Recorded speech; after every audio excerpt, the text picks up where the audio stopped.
إن الحمد لله نستعينه ونستغفره ونؤمن به ونتوكل عليه ونعوذ به من شرور أنفسنا ومن سيئات أعمالنا من يهديه الله فلا مضل له ومن يضلل فلا هادي له أشهد أن لا إله إلا الله وحده لا شريك له وأشهد أن سيدنا ومولانا محمدا عبده ورسوله اللهم صل وسلم وبارك عليه وعلى آله وأصحابه والتابعين لهم إلى يوم القيامة أما بعد.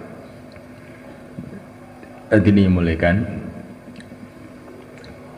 semua orang ingin kesuksesan, ingin keberuntungan, ingin kemuliaan, ingin keselamatan dalam kehidupannya yang sekarang ini. Hari esok, setahun lagi, 10 tahun lagi, bahkan semua orang itu ingin selamat mulia selama-lamanya. Gak ada orang yang ingin hari ini selamat, besok celaka, gak ada. Ingin selamat terus, ingin mulia terus.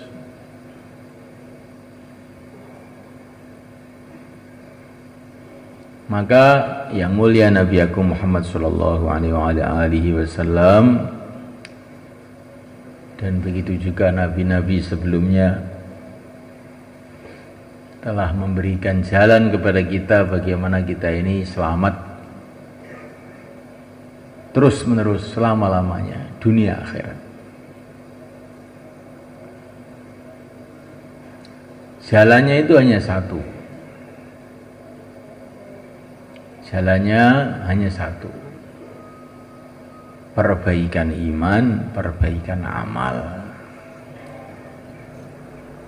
Kalau orang itu baik imannya, lurus amalnya, maka dia ini akan dicintai oleh Allah.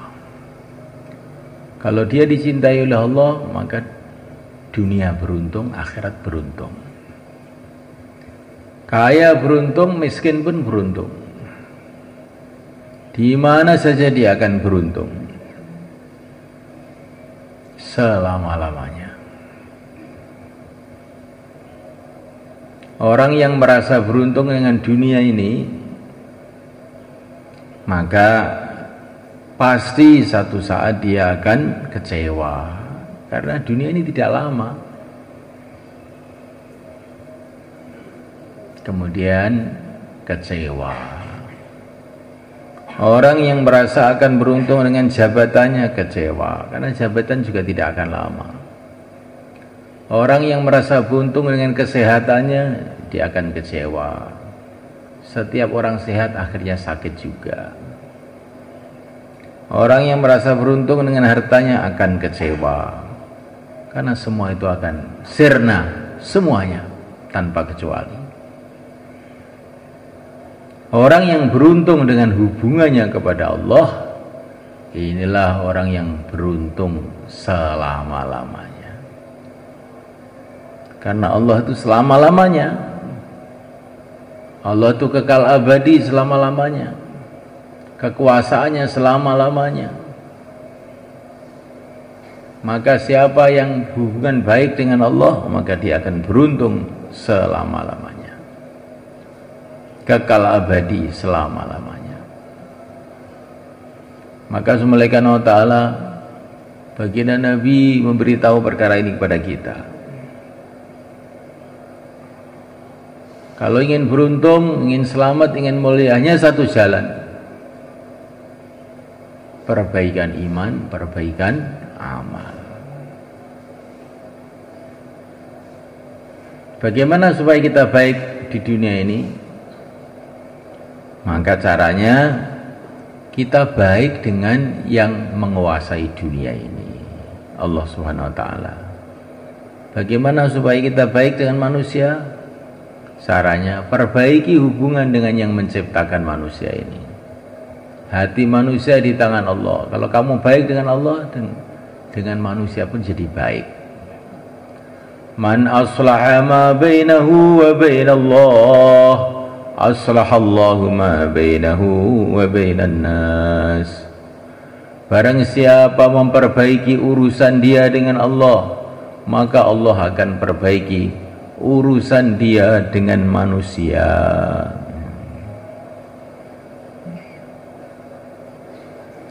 Maka ada 6 rukun iman yang ini mesti harus ada di dalam hati kita 24 jam sampai mati. Yang pertama kali yakin kepada Allah. Yakin kepada Allah itu bagaimana?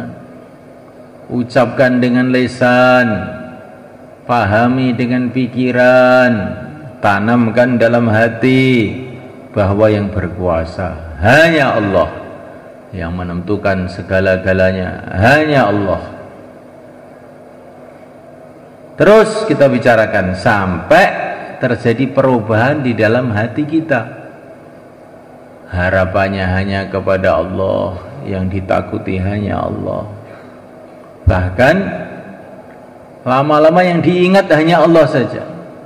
Ke timur, ke barat, ke utara, selatan, sibuk mengingati Allah, sibuk taat kepada Allah. Nah, iman yang sampai merubah sikap. Kalau menundukkan kepala karena malu kepada Allah, kalau mengangkat kepala karena berharap kepada Allah.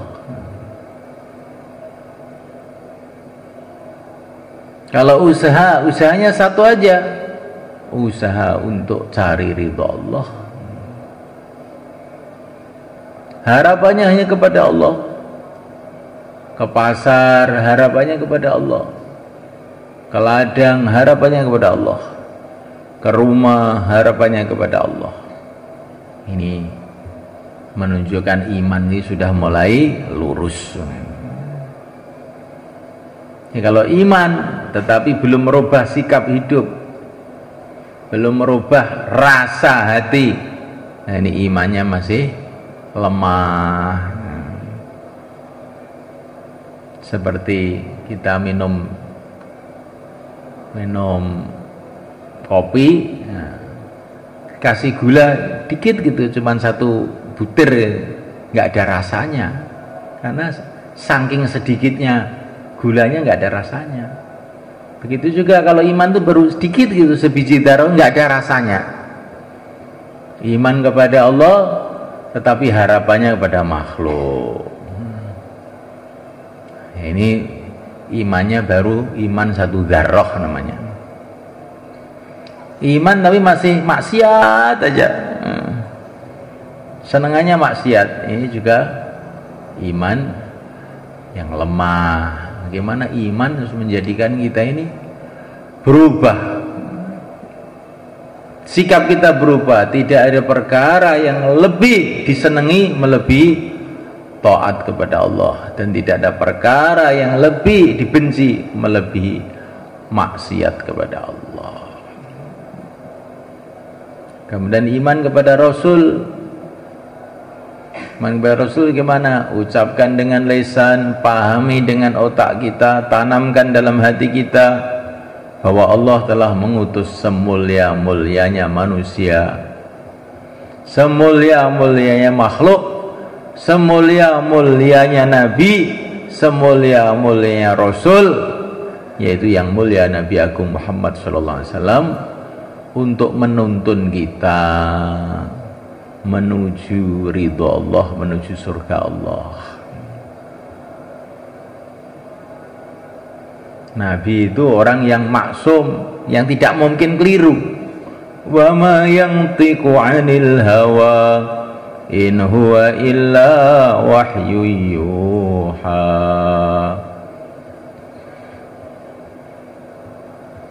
Ucapannya semua karena perintah Allah, utusan Allah. Maka apa saja yang datang dari Rasulullah kita taat, nerima, ridho. Enak nggak enak ya ridho. kullu ma jaa bihi rasulu fa haqquhu taslimu wal qabulu. Apa saja yang diperintahkan Rasul kita terima, kita taslim, menyerah. Karena perintah Rasul berarti perintahnya Allah. Perintahnya Rasul berarti perintah Allah. Wa man yuti'ir Rasul faqad ata'a Allah. Taat Rasul berarti taat pada Allah.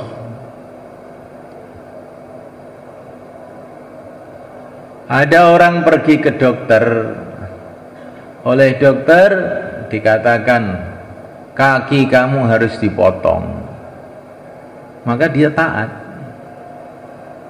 Bukan hanya taat, malah bayar lagi. Kenapa? Karena dia merasa dokter ini punya ilmu, sekolah kedokteran 10 tahun, ikut dokter tidak akan celaka. Kalau menentang dokter malah celaka nanti. Rasulullah bukan sekolah kedokteran. Rasulullah ini sekolahnya di sana, di Sidratul Muntaha, di atas langit sana. Semua ucapannya, perbuatannya dibimbing oleh Allah. Kalau dokter menyuruh kita potong kaki, siap. Kalau Nabi nyuruh kita potong leher pun kita siap. Insya Allah malah kan. Nah sekarang bukan nyuruh potong leher, angkat aja kepala kamu, jangan tidur, nggak usah dipotong. Sebetulnya kalau Rasulullah nyuruh kamu potong, ya potong. Siap? Siap nggak? Betul? Nah, dokter potong leher kita mau bayar, potong leher, potong kaki siap bayar kita. Bahkan setelah bayar itu kita terima kasih Pak dokter sudah motong kaki saya. Ya. Kalau diperintah sama Rasul sudah, enak nggak enak pokoknya siap, insya Allah. Maka Nabi Allah Ibrahim suruh motong leher anaknya, potong mereka. Ini ternyata bukan putus, malah panjang umur, jadi nabi, menurunkan nabi-nabi. Ya orang itu kalau taat kepada Allah itu nggak usah takut risiko. Justru kalau tidak taat itu yang harus takut risiko. Wah ini risikonya berat ini kalau kita amal agama. Kalau tidak amal lebih berat lagi risikonya. Nah gitu. Kita bilang pada Pak dokter, kalau kaki kok dipotong ini ya bahaya tuh Pak dokter. Kalau tidak dipotong lebih bahaya, kamu akan bosok semua. Kemudian iman kepada Rasul ini telah menyampaikan ajarannya kepada para sahabat. Para sahabat telah menyampaikan ajaran Nabi ini kepada orang-orang setelahnya, kepada para imam-imam, Al-Imam Syafi'i, Al-Imam Malik, Al-Imam Abu Hanifah, dan diteruskan sampai sekarang masih utuh.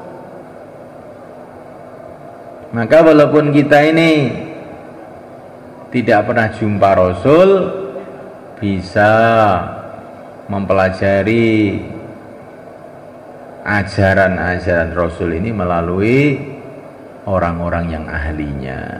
Karena Allah sudah jamin tidak ada nabi lagi, tidak ada rasul lagi, tetapi akan ada orang yang meneruskan ajaran nabi, ajaran rasul terus sampai kiamat. Jadi agama Islam ini tidak akan sirna, tidak akan ada, terus saja orang yang meneruskan perjuangan Nabi, ajaran Nabi terus sampai kiamat. Siapa? Semoga termasuk kita, anak-anak cucu kita. Kemudian semalikan iman kepada kitabullah, Allah itu kirim surat kepada kita, dibawa oleh Rasulullah Sallallahu Alaihi Wasallam, namanya Al-Quran. Maka kita ini harus betul-betul memahami Al-Quran ini. Kita dapat surat dari Presiden SBY. Setelah kita buka, ternyata tulisannya bahasa Jawa, sedangkan kita ini orang Sulawesi. Kira-kira bagaimana? Nah, saya sudah nggak paham, udah. Nah, gitu aja. Enggak. Kamu langsung akan naik pesawat pergi ke Temboro, tanya orang Temboro. Ini ada surat bahasa Jawa, ini apa toh? Tulisannya kayak cacing ini. Oh, maksudnya kamu disuruh keluar 4 bulan. Oh, begitu. Dah, saya mau berangkat. Nah, insya Allah malah kan. Nah, ini kita dikirim surat bukan oleh SBY, oleh Tuhan seluruh alam. Yang bawa bukan sembarangan orang, yang bawa Sayyidul Anbiya, pimpinan para nabi. Kok nggak mau baca? Nggak ingin tahu isinya apa? Ini kata rugi betul. Kemudian iman kepada para malaikat. Kanan kiri kita ini penuh dengan malaikat. Jagat ini penuh dengan malaikat, dengan macam-macam tugas ya. Itu gunung meletus gitu ada malaikatnya semuanya kan. Namanya malaikat gunung. Walaupun ada apa di tanah sana itu, tapi kalau malaikat gunung itu belum mencet gunung itu untuk meletus, nggak akan meletus.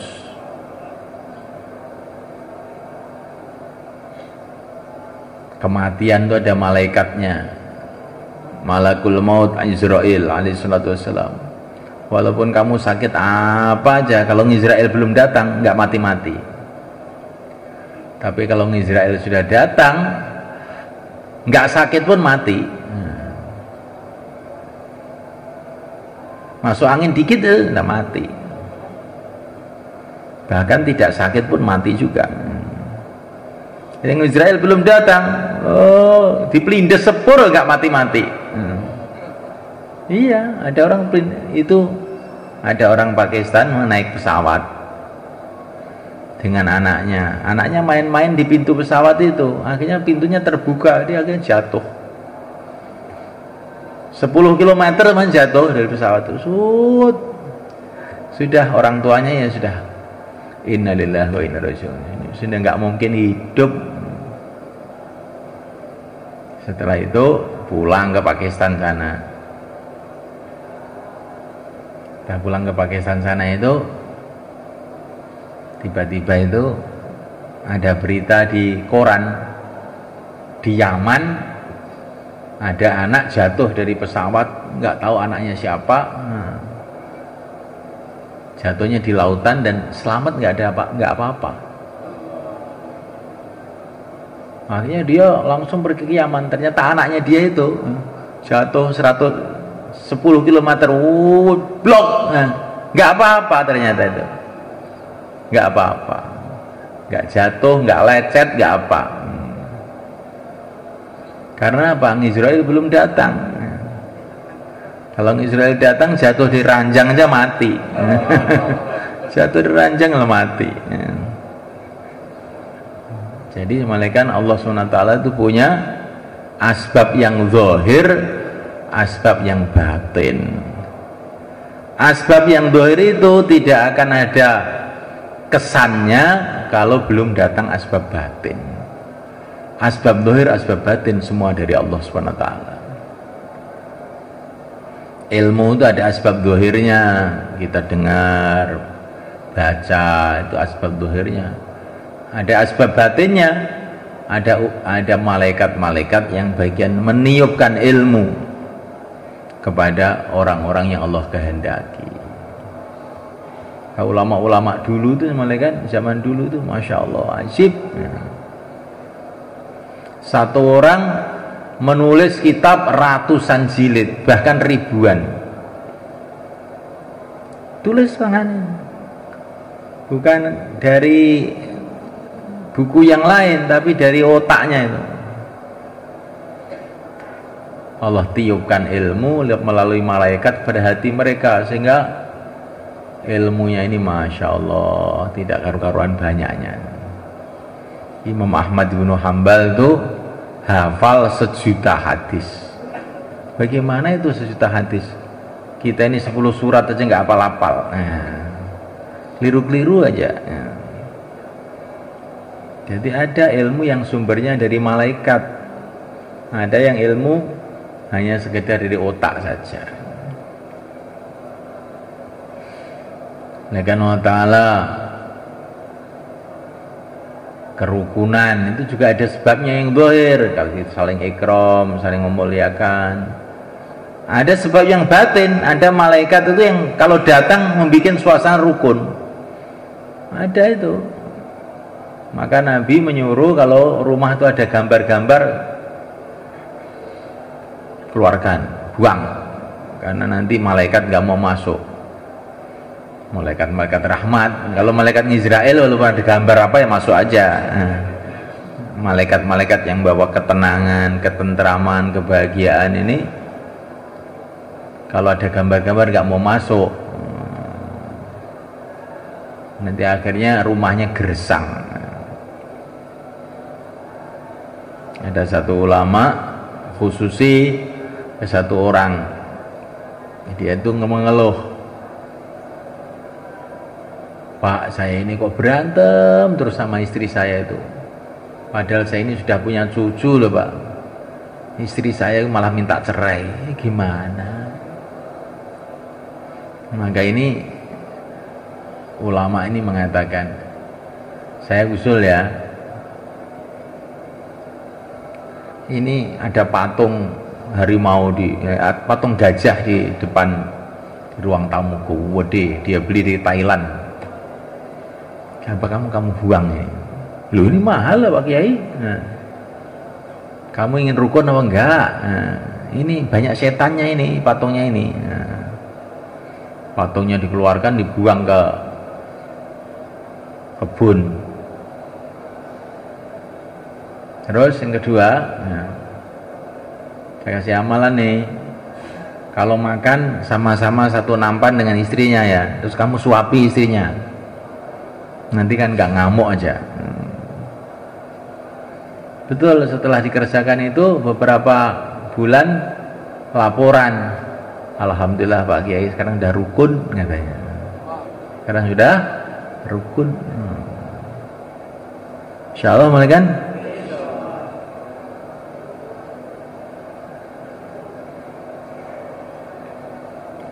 Kemudian malaikat Allah Ta'ala iman kepada negeri akhirat. Negeri akhirat itu bagaimana? Ucapkan dengan lisan kita, fahami dengan otak kita, tanamkan dalam hati bahwa rumah kita ini bukan dunia ini.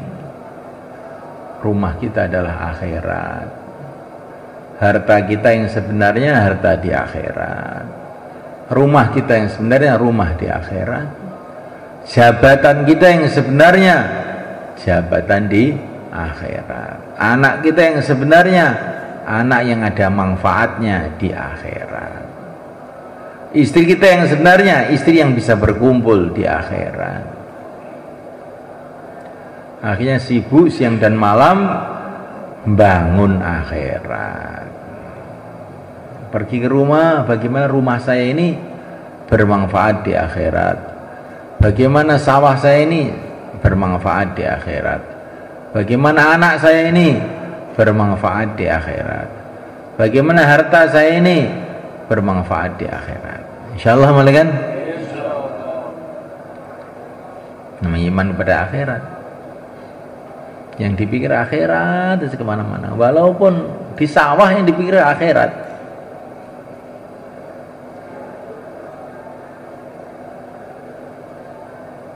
Man amsa kalan min amali wajih amsa maghfuran lah Barang siapa sore-sore dalam keadaan capek karena cari rizki yang halal, bukan cari rizki titik, cari rizki yang halal, maka sore itu diampuni oleh Allah. Nah, kita ini kalau ke sawah mencangkul pikirannya begitu, saya itu ingin capek cari rizki yang halal, kan ini perintah Allah ini. Maka itu nanti mendapatkan ampunan dari Allah. Pedagang yang bisa dipercaya, nggak pernah bohong, maka nanti di akhirat dikumpulkan orang-orang yang mati syahid. Barang siapa yang sehari semalam mengingati kematian 20 kali, maka dia nanti di akhirat dikumpulkan orang mati syahid. Jadi orang tuh ingat mati, ingat akhirat itu sudah dapat pahala. Kamu tuh pagi duduk ngingati kematian, saya ini akan mati, akan dikubur, akan kepada mahsyar, akhirnya di surga atau di neraka. Nah, duduk merenung, ini satu amalan malah. Setiap hari berapa kali? 20 kali. Maka dihitung orang mati syahid nanti.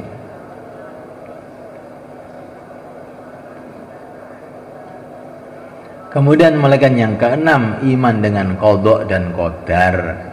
Iman dengan qadha dan qadar itu bagaimana? Pahami apa yang telah terjadi, yang sedang terjadi, yang akan terjadi, semua sudah ditentukan oleh Allah, sampai yang sedetail-detailnya, sekecil-kecilnya, semua sudah ditentukan oleh Allah. Maka orang iman itu tidak boleh mengatakan seumpama tadi saya jalan agak minggir dikit itu nggak ditabrak, oh nggak ada itu memang tulisannya ya sudah begitu, itu kamu harus ditabrak.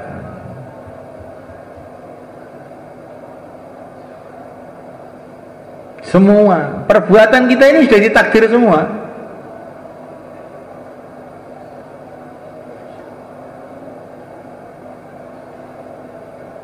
Seorang sahabat tanya pada Nabi, ya Rasulullah, perbuatan manusia itu menurut sesuai keadaan apa memang sudah ada takdirnya? Sudah ada takdirnya.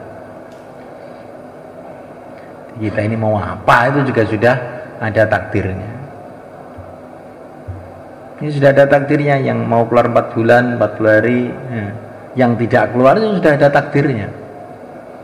Ini kalau memang sudah takdirnya, nanti ya dia akan bismillah berangkat. Kalau tidak ada takdirnya, susah hidup sekali aja.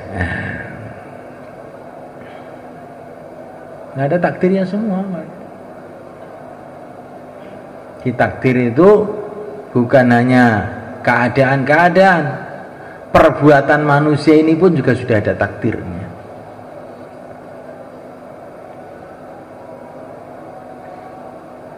Termasuk ikhtiar manusia itu pun juga dalam lingkup takdir Allah juga. Maka Nabi mengatakan, orang itu mau ke surga mau ke neraka sudah ditakdir oleh Allah. Para sahabat tanya, kalau begitu kita nggak usah usaha. Maka Nabi mengatakan, usaha itu pun takdir Allah. Kalau memang takdir kamu akan masuk surga, kamu akan ditakdir usaha ke surga. Kalau takdir kamu akan masuk ke neraka, ya kamu akan bersemangat menuju jahanam. Ya, gimana saudara? Nah, terus bagaimana? Ya semono kuwi kok gimana? Kita ini makhluk semuanya menentukan Allah. Tapi kita tidak tahu takdir kita ini mau kemana, tidak tahu. Yang penting sekarang ini sibuk dalam taat kepada Allah. Sudah gitu aja. Jadinya bagaimana nggak usah mikir. Yang penting pokoknya terus jalan. Insyaallah malaikat dalam taat kepada Allah. Jadinya nanti mau jadi apa? bagaimana keadaannya itu bukan urusan kamu. Urusan kamu sekarang sibuk dalam taat kepada Allah, menghidupkan sunnah Rasulullah. Jadinya bagaimana? Allah sudah ada takdirnya. Maka untuk itu semulaikan kita keluar 4 bulan, insya Allah mulaikan, supaya kita ini hidup entah masih berapa hari lagi sibuk dalam taat, tidak sibuk di dalam nafsu kita, sehingga kita akan beruntung dunia akhirat. Maka yang mau keluar 4 bulan 40 hari tambah masa, sisa masa, silakan berdiri.